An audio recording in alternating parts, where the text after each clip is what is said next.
I dag skal vi besøge en virkelig spændende garage, som ejes af en virkelig spændende mand, Jeppe.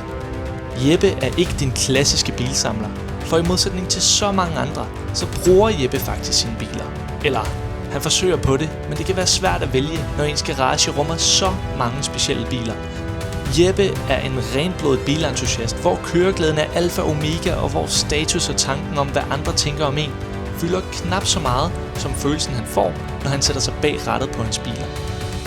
Jeppe er typen, som måler højden på sin Porsche 992 GT3 Club Sport, for derefter at gå over og sammenligne højden med hans Honda NSX, hvilket faktisk både beskriver Jeppe, men også omfanget af hans garage rigtig godt.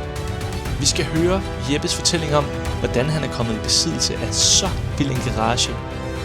Vi skal sparke dæk, fortælle røverhistorier, og så skal vi selvfølgelig ud og køre. Det her er Holks Hangar besøger, og jeg lover dig, at dagens video bliver alt andet end kedelig. Læn dig tilbage, nyd videoen, og tak fordi du ser med. Du har lige købt den der, ikke? Ja, jo, lige. Det er det nyeste, du har fået til samlingen, er det ikke sådan? Jo, i hvert fald er de biler, jeg vælger at beholde. Ja. Jeg har jo lige fået den der for en uge siden, men den skal sælges. Det er en gammel bimmer, ja. Den er fed. Men den skal sælges, siger du?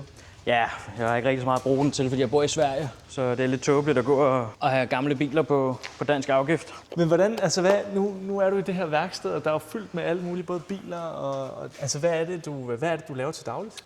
Jamen, jeg har jo haft værksted, og jeg har haft pladeværksted, ja. Haft køb og salg af biler, og det har været noget af det her, og så har det været sådan helt almindelige, det holder ikke lige så meget lige her, men sådan lidt almindelige biler også. Ja. Så har jeg rådet meget med skrotbiler og med reservedele og kørt autotransport. Og så fik jeg jo et barn, og så går tid med det, så havde jeg ikke så meget værksted mere, så opsagde jeg jo det her værksted og flyttede til Sverige og fik garage i Sverige også. Ja. Og ville egentlig have haft noget op at køre der, men ja, det lykkedes ikke lige. Og nu går knægten så eller skal gå i børnehave i Danmark, så er jeg lige nødt til at få min forretning tilbage i Danmark, men jeg bor stadig i Sverige. Og så har jeg jo lige solgt min 39 M5 og... Ja, det så jeg godt på Instagram, den røg. Og et 60 M5, og der har jeg blandt andet taget den der BMW byt og 850'eren derude, og en masse reservedele og lidt penge oveni, og ja. Okay, så det har været en så det får tømme lidt ud, fordi jeg ikke rigtig synes, jeg har tiden til det. Så hvor mange biler har du nu? 10 med min hverdagsbil. 10 med din hverdagsbil? Ja. Hvad er din hverdagsbil for nu? En Volvo V60. Volvo V60? Ja, okay. Jeg bor jo i Sverige, ikke? Så ja, det er klart. Volvo. Så skal det være Volvo. Og det var egentlig derfor, altså den der skal sælges, ikke? Ja. Og BMW'en derude skal også sælges. Og så vil jeg egentlig gerne have solgt en bil mere af dem, men jeg ved bare ikke lige helt hvad endnu, for jeg har ikke lyst til at have så mange biler. Nej. Jeg så. Du nævnte noget med S2000. Ja, jeg har overvejet lidt, om den skulle videre. Jeg har lavet et par annoncer eller opslag om, at jeg gerne vil sælge forklap og spoiler og sådan noget for at bygge den mere tilbage til original, ikke? Ja. Tror du, der er et større marked efter en original? Jeg ved det ikke rigtigt. Det svinger meget, så... Altså, det er jo virkelig en af mine drømmebiler. Det er jo også, altså, det har været, og det er stadig en af mine drømmebiler, men jeg må indrømme, den der Porsche, den har ødelagt det lidt for mig sådan. Har den det? Ja. Jeg har tabt lidt lysten til noget af alt det andet her, det har jeg sgu. Okay, så det er sandt, hvad de siger, Porsche, det er bare det er svejserkniven af bilerne. Ja, det er det. Ja. Men den tager vel næsten også samme omdrejning, gør den ikke det, eller hvad?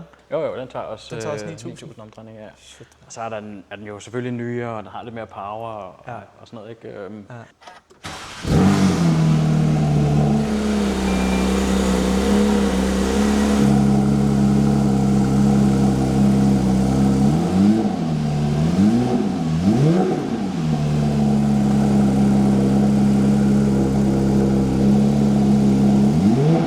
S2000 er en sindssygt fed bil, men altså, det er bare, når du først har kørt i hvert fald, jeg siger jo ikke det alle, men i hvert fald for mig har kørt i sådan en, så er det sgu svært at gå tilbage til så meget andet. Ja, det forstår jeg også godt, men der er vel også en vis prisforskel, ikke? Jo, der er meget prisforskel. Men jeg har ikke rigtig kørt i den faktisk de sidste 3 år efter. Er det rigtigt? Ja, den blev afmeldt samme dag, som knægten han blev født. Og han er lige blevet 3, så den har stået stille i 3 år. Så er den kommet i skamkrogen? Ja, og det samme med min 39 M5. Ja. Den blev afmeldt dagen før, og den har så også bare stået, og det var også derfor, jeg overvejede lidt, om jeg bare skulle sælge den. Ja. Men jeg elsker den, altså virkelig. Altså, hvis jeg skulle vælge mellem S2000 og 39 M5, så ville jeg faktisk helst have 39'eren. Okay. Men ja, det er så den, jeg er endt med at sælge. Ej, jeg vil sige, jeg tror faktisk, at det er første gang nogensinde, at jeg ser en S2000. Jamen, der er, altså underligt nok, er der ikke sådan super mange af dem. Nu står den jo meget beskidt, fordi den har ikke rigtig været ude at køre, eller bare stået. Den larmer til gengæld. Ja, det kunne jeg forestille mig.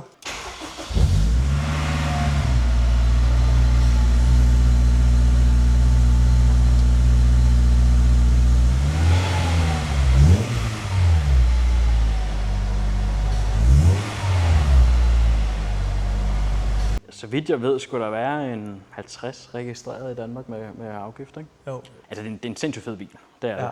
Men man kan også godt mærke, at de er blevet lidt gamle. Og især Ja, fordi, når man... Hvornår er den fra, den her? Den er fra år 2000 af. Og det er også det, jeg synes, der er lidt sjovt, fordi jeg tror ikke, den startede i 99. Ja. Men jeg synes, det er lidt sjovt at have en S2000 fra år 2000. Ja, helt klart.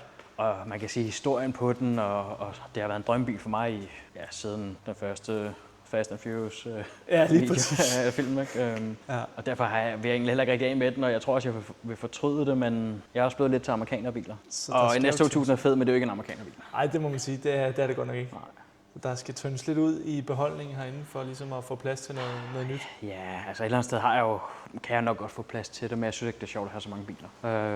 Det er alt for tidskrævende, og det er for dyrt, og nu hvor man bruger meget tid med barn og virksomhed og sådan ting, ikke? Og du også gerne vil se lidt venner og familie, jamen så tror jeg, det er nogle af bilerne, der skal ryge. Ja, fordi det er jo mit næste spørgsmål. Du har så mange biler at vælge imellem, ikke? Og så er spørgsmålet så, hvor meget man egentlig kommer til at køre dem. Altså, så længe jeg har Porsche'en, for jeg har siddet og tænkt, hvis nu alt sammen var klar og på plader, hvilken bil vil jeg så tage? 99% af tiden vil jeg tage Porsche'en.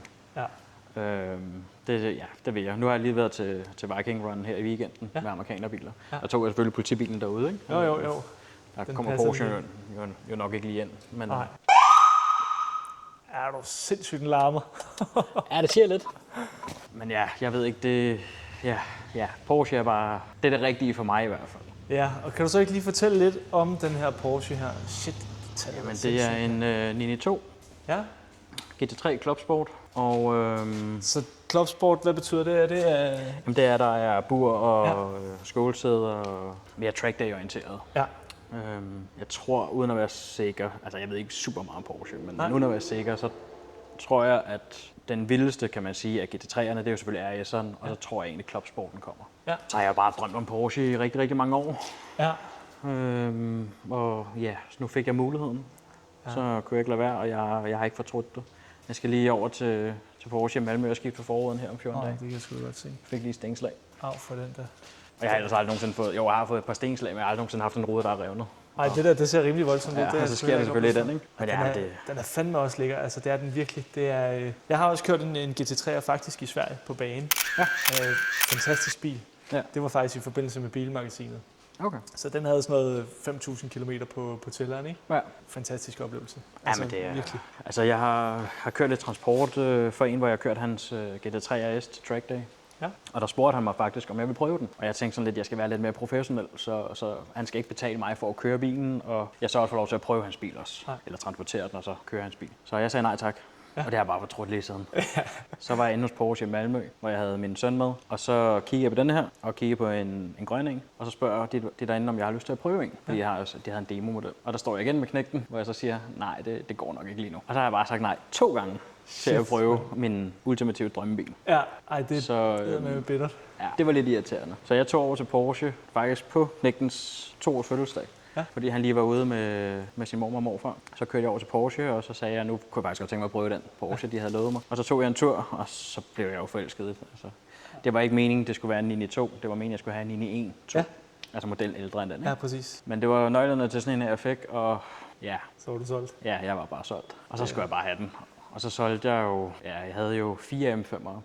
Hold da op. Men dem solgte jeg, og så smed jeg udbetalingen på den der, og så hentede jeg den. Og jeg har ikke fortrudt det. Og nu står den her, og du har ikke fortrudt det? Nej, det er lige over budget, det er det. For det er lige noget dyrere, end hvad jeg er vant til. Jeg vil hellere dø fattig, og så have min drømmebil, end jeg vil dø, og ikke have den. Men nu har vi jo bare kørt stille og roligt, men man kan bare fornemme, hvordan det bare er plantet nærmest. Ja. Altså, til jorden. Det er... Altså i Danmark er det ikke så sjovt at have sådan en her bil. Nej. Fordi det har ikke noget med, at du skal ligge og køre dødskørsel eller noget som helst, men det er bare svært ikke lige at give den lidt gas, fordi den indbyder bare til det konstant. Ja, jeg vil sgu have svært ved det er helt sikkert. Og det er jo også derfor, jeg vil jo langt hellere bare være i Sverige Ja. Fordi der er bare vejene, de er meget bedre, og politiet er også noget flinke. De tager i hvert fald ikke din bil, kan man sige, hvis du har kørt lidt for stærkt. Ej, det er jo lige det, ikke? Og jeg har prøvet at give den lidt gas, og politiet så ender med at komme op på siden af en, tænder lige blinket, lige for at vise, at vi er her, så sænk lige farten lidt. Ja. I Danmark, der er de jo bare ventet på, at du gav den gas, og så filmede det, ikke? Fuldstændig, så er det filmet det, og så er det næsten dødsstraf, ikke? Ja. Hvor i Sverige, der virker det som om, at altså jo, ligger du og kører 100 km ind i byen, eller 100 km i timen ind i byen, så bliver de ikke glade, og det skal man selvfølgelig heller ikke gøre. Men ligger du ude på landevejen, hvor der ikke er andre biler, så er de ligeglade. Ja. Og det er de bare ikke i Danmark. Nej, det er det sgu ikke. Men jeg synes bare, det er befriende at tale med en, der har de her biler og så videre, og rent faktisk gerne vil bruge dem. Men sådan er det jo vel egentlig næsten altid. Dem, der har pengene til det og kan det hele, de bruger dem ikke rigtigt, fordi de køber mere som investering, eller så står de bare og glor, fordi de ikke har tid til at køre i dem. Ja. Hvor os der, igen, måske, altså vi gerne vil bruge dem, vi kan ikke gøre det, fordi ja, at man så ikke har økonomien til det. Ja. Og det er det, man kan sige, nu kører vi jo pænt, Ja. men det føles jo bare stadig på en eller anden måde vildt. Ja.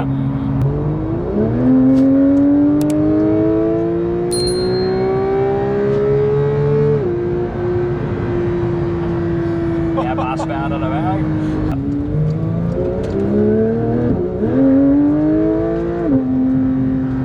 For den skifter bare så fedt. For det er derfor, det er så svært, og du ved ikke lige ligge og lege lidt med gas. Men af alle de biler, der er herinde, som jeg ved, jeg absolut ikke skal af med overhovedet, det er den gule Civic. Det er den gule Civic? Ja. Det er sådan en limited edition? Ja, det er det. Hvad er det, der er forskel på en normal Civic Type R og så limited edition? Jamen det er den, der er ikke, normalt er der ikke nogen radio i.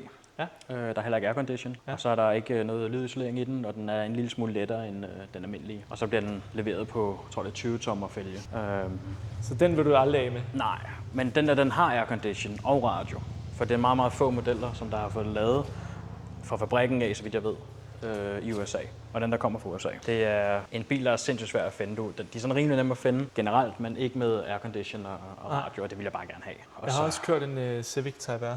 Ja. Også på bane i Sverige, faktisk. På Knudstrup, eller? Ja, jeg kørte den, fløj til Frankfurt, hentede den der, og så kørte jeg den hele vejen fra Tyskland, op igennem Tyskland, det var en meget fed tur. Så fedt. Så der forelsker mig virkelig, virkelig i Honda Civic Type R. Ja. Det er det, man får respekt for den der bil, når man har prøvet en tur i den. Det er helt sikkert, den kører så godt. Vi hentede faktisk den dag i Polen. Ja. Importeret fra USA, som sagt. Ikke? Der sidder stadig polske plader på. Den skal snart svensk registreres. Ja. Den er eddermame, det er design, der deler vandet, ikke? Jo, det er det. Altså, jeg synes jo, den er for sindssyg, og kan jo slet ikke forstå, at folk synes, den er for meget, eller den er grim. Jeg synes, den er for sindssyg, jo. Altså, den er, ja, det er den også. Men jeg har altid haft det sådan, at jeg skulle have den her, inden jeg fik en Porsche. Ja. Og det fik jeg også. Og det er bare den bil, jeg bare ikke vil af med. Og så er der en til gul over i hjørnet. Ja, det er en Tegra Type R, som jeg har haft i, det er nok ved at nærme os 10 år. Er der selvfølgelig ikke så meget plads herinde, så det er svært at komme ind. Jeg købte den egentlig, fordi jeg bare skulle bruge den i reservedelen. Ja. Men da jeg så begyndte at skille ned, så var den ikke så slem at lave. Ja. Så gik jeg i gang med at renovere den. Så tænkte du, det er en keeper? Ja, så har jeg bare brugt meget, meget, meget tid på den og renovere den, og købt en masse spundele og de gule rekavsæder og sådan noget, som der er meget svært at finde. Ikke? Men så må jeg nok også indrømme, at der ikke rigtig sket noget de sidste 6 år. Og jeg har faktisk haft overvejet, om jeg skulle sælge den, men jeg tror, det er noget, jeg vil fortryde. Ja, og så er der jo nok elefanten i rummet, den du står foran. Ja. Jeg tror, det er anden gang nogensinde, at jeg ser en NSX i virkeligheden. Ja. Og hver gang, så er den bare lige imponerende, synes jeg. Altså, den er lavere, den er mere sporty, end hvad jeg synes, man sådan kan fornemme på billeder og videoer som det her. Ja, men det er en bil, der sådan skal opleves. Ja. Det skal den. Den har også en speciel plads, for mig i hvert fald. Ja. Og så kan man sige, at nu er de jo blevet ekstremt dyre jo. Altså, det er helt latterligt, så dyre de er blevet, ikke? Ja, fordi hvor mange år har du haft den her? Jeg har haft den i 6-7 år, tror jeg. Ja. Det gør bare, at jeg også efterhånden føler, at det er en for dyr bil. Fordi før der ville jeg egentlig gerne, jeg har været på et par track day med den, men jeg kunne godt tænke mig at komme lidt mere på Nürburgring og lignende. Og det ved jeg ikke rigtig helt, om jeg egentlig sådan tør længere. Jeg tør godt selv at køre, men det er mere, hvis nu der ligger noget olie, eller der er nogle andre, der kører ind i det, eller et eller andet.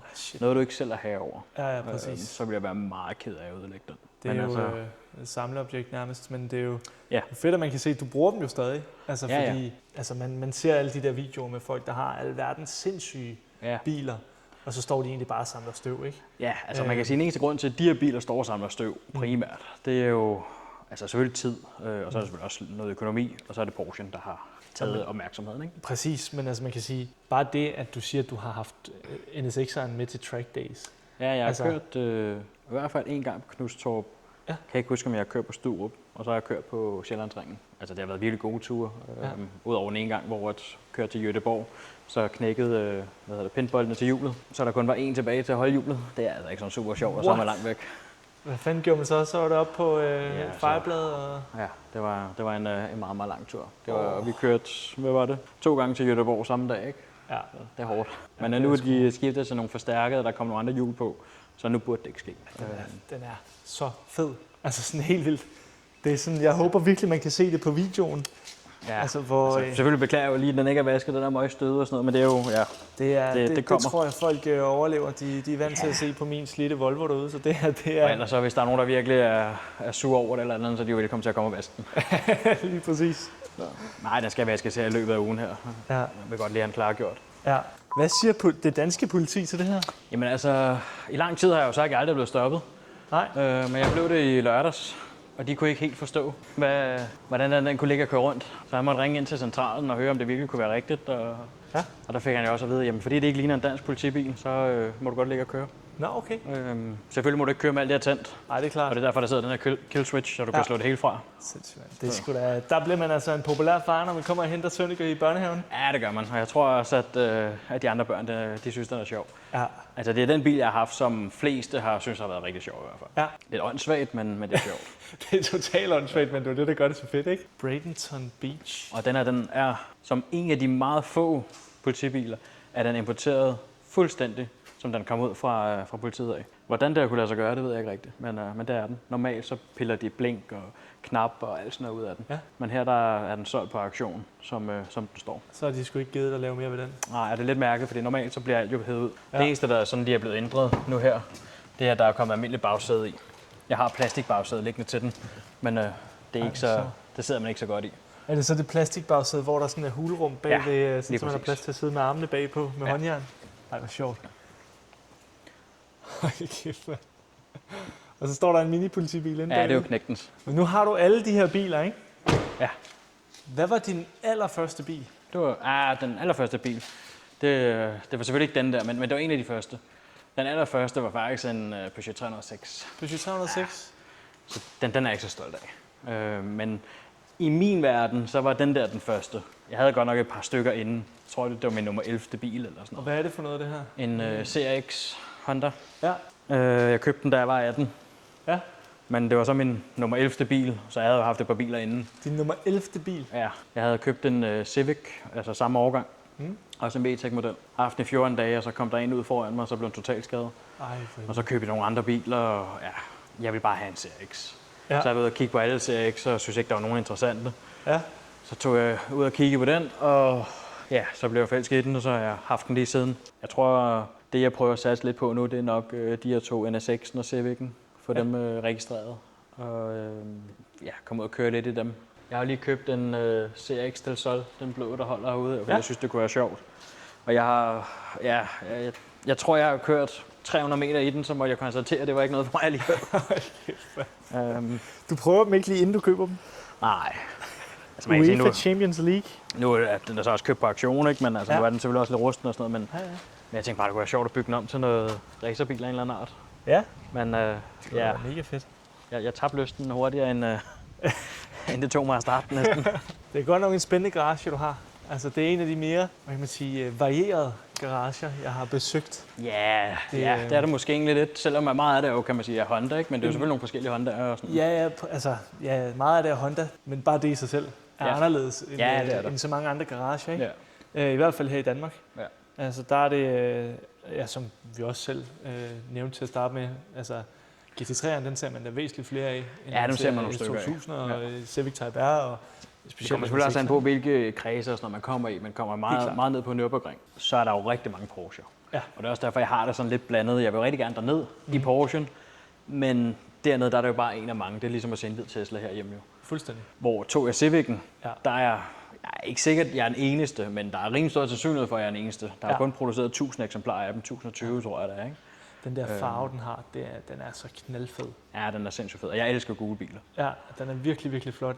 Tog jeg NSX'en for eksempel, så vil jeg nok også være højst sandsynligt være den eneste. Det sker til, at der nogle gange er en dernede, ikke? Ja. Men de vil få meget mere opmærksomhed, også en Tegra, en S2000, en Porsche, fordi dem er der så mange af dernede. Ja. Porsche, den kan du sagtens se folk på Strandvejen drøne op og ned af Strandvejen i, uden overhovedet at være bilinteresseret, fordi det handler om penge og status og så videre. Ja, lige præcis. Hvor sådan en S2000 eller nogle af de andre biler, der er det mere. Der skal du være bilinteresseret for ligesom at. Det skal man. Et eller andet sted så er alt jo som sagt til salg, ikke, kan man sige, men jeg tror bare at jeg ved det ikke. Jeg er nok bare forvirret op af mit lille hoved. Men sådan har det jo altid været. Jeg har aldrig kunne finde ud af, hvad jeg vil og hvad jeg ikke vil. Det er også derfor, jeg har haft så mange biler. Så ender man sådan her. Og det er jo ikke et helt dårligt sted at ende, vil jeg så sige. Nej, det er det ikke. Og jeg har haft væsentligt flere biler, og også reservedele og sådan noget, men jeg har solgt virkelig, virkelig meget, ikke? For at få lidt mere plads og overskud og sådan noget, fordi det er ikke sjovt at have så meget. Jeg vil gerne ud og køre mine biler. Ja. Og det er derfor, jeg godt kunne tænke mig faktisk at komme af med nogen, og måske kun have 4 biler. Men jeg ved bare, at jeg nok ikke kommer ned på 4 biler, men det er min drøm, at have maks 4 biler. Hvis der gik ild i garagen, og du kun kunne nå at hente en bil. Så var det Porsche. Så var det Porsche? Ja. Jeg burde nok tage NSX'en først, men jeg tror, jeg vil være Porsche. Ja. Altså NSX'en kan noget, og jeg er også sikker på, at den dag, der er plader på den, der ændrer det også noget. Ja. Den er ikke Porsche-sjov, men den er sjov på en helt anden måde. Den er meget mere analog og manuel gear, og igen, det er en gammel bil, som der kører meget nymoderne. Ja. Og så kan man sige, lige meget hvor du kommer nærmest, så skaber den der mere respekt end Porsche. Ja, bestemt. Så det kunne også godt være, at jeg ville redde den frem for Porsche. Jeg ved det ikke helt. Nej, okay. Du vil stå i et dilemma. Ja, jeg vil stå i et dilemma, og så vil jeg ikke nå at redde nogen af dem. Nej, præcis. Så jeg ved ikke helt præcis, hvor jeg startede med Honda. Hvad det var, der gjorde det. Andet end, jeg begyndte at skulle have knallert, og så købte jeg en Honda SFX. Ja. Eller min kammerat købte en, og så ville jeg gerne have sådan en. Og så sad jeg og kiggede på Honda Civic og sådan noget, ikke? Og så blev jeg bare vild med det, ikke? Og synes bare, det kunne et eller andet. Ja. Så jeg har min SFX Repsol hernede. Altså det er jo en gammel knallert, ikke? Fra 2004-5 stykker eller sådan noget. Ja. Og det er jo også bare drengerøv. Den kører fandme drengerøv. Ja, den kører omkring 100 på speedometeret, så ved jeg ikke, hvad den kører på en GPS. Og den er bare sindssygt sjov. Altså, jeg vil faktisk sige, at det der er så sindssygt. Der, hvor jeg får det allerstørste smil, alle mine køretøjer, også Porsche, det er den her. Det er så svagt. Er det rigtigt? Ja. Hold kæft, hvor fedt. Det er sindssygt. Altså, det er bare, når mig og drengene, vi har været ude at køre og sådan noget der. Altså, man føler bare, at man er 16 år igen, og det er nostalgi, og man tænker tilbage på gode minder, og man smiler bare hele vejen. Det er for sindssygt. Prøv at tænke på, hvor mange af de der, du kunne få for Porsche. ja. Bare alene dækkene, hvad de koster til Porsche, ikke? Der kan du allerede få et par stykker af dem her. Det er det.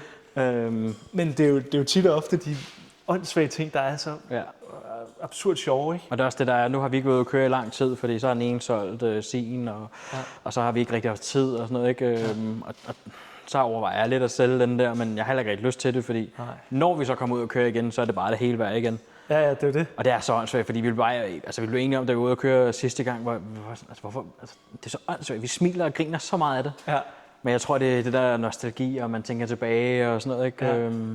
Og nu kender jeg en anden som der også har noget Audi RS4 og sådan noget der, ikke? Og han siger også, når han ligger og kører på sin Yamaha 4-gears, han får altså langt større smil, end når han kører i Audi. Kæft, det er sjovt, mand. Det er fuldstændig åndssvagt. Det er totalt jeg vil sige lige Porsche, den giver kæmpe smil, men det giver bare noget helt andet, altså. Og det er så åndssvagt. Det er så åndssvagt, og men det er jo fedt. Men for at være helt ærlig, med al respekt, der er jo meget herinde, der er totalt åndssvagt. Ja, det er der. Men det er jo det, der er så fedt. Altså, jeg vil godt være ærlig og sige, at det er ikke den bedste bil at have et barn med på 3 år. Nej. Det kan lade sig gøre, men det er lidt irriterende, fordi at der er mange ting, han gerne vil, og han vil gerne sidde med fødderne det ene og det andet sted, og han kan godt finde på at kaste med nogle ting, eller sidde og svine lidt, og jeg har sådan lidt, han må godt sidde og spise i bilen. Helst undgå, at han sviner, men så må vi støvsuge. Altså. Men det er langt nemmere at køre i Volvoen, der er stationcar, altså og det er meget mere behageligt, bare at køre i den. Helt klart. Men jeg har været ude og køre rigtig meget med ham i den her, og han elsker den også. Han er sindssygt glad for den. Men det er svært, når den her holder ved siden af din Volvo, så at skulle tage Volvo-nøglerne frem for den her. Der vil jeg så sige, der hvor det så ikke er svært, det er nogle gange nemheden. Ja. Og samtidig, hvis nu du ved, at nogle af de steder, hvor du skal køre og sådan noget, hvor jeg kan ikke stille bilen nogen ordentlige steder, jamen, så tager man Volvoen, ikke? Fordi gider ikke have den her stående et eller andet sted, hvor folk banker dørene op i den og sådan noget. Præcis. Så på den måde, der er det nemheden, men sjovhed, der er det helt klart langt sjovere. Altså det her, der er sgu ikke så meget status i det. Nej, det er samme med Anders Richter, der har købt M3'eren, CSL'eren der, ikke? Ja, fuldstændig. Altså hvor at man kan sige, almindelige mennesker, de vil bare se en gammel BMW, og så folk, der ved lidt, så kan de, okay, det er en M3'er. Ja. Men så for dem, der virkelig ved, hvad det er, okay, det er respekt, det der. Det er, altså, så det er for kendere. Ja, lige præcis, og det er fedt. Ja, det er totalt fedt, og man gør det for sig selv, og man gør det, fordi det sådan har været en drøm. Ja. Og det synes jeg er totalt fedt, og det synes jeg bare, at den her garage skriger. Jeg håber virkelig, at I nyder de her former for videoer, hvor jeg tager ud og besøger folk og taler med dem og ser på deres specielle biler. Hvis du sidder derude og brænder inde med en speciel bil, den behøver ikke at være nær så speciel som det, som vi så på i dag, jamen så husk lige at række ud til mig, så kan det være, at det er dig, jeg skal besøge i næste video. Og ellers så vil jeg bare sige tak, fordi I så med, og have en rigtig god dag. Hej!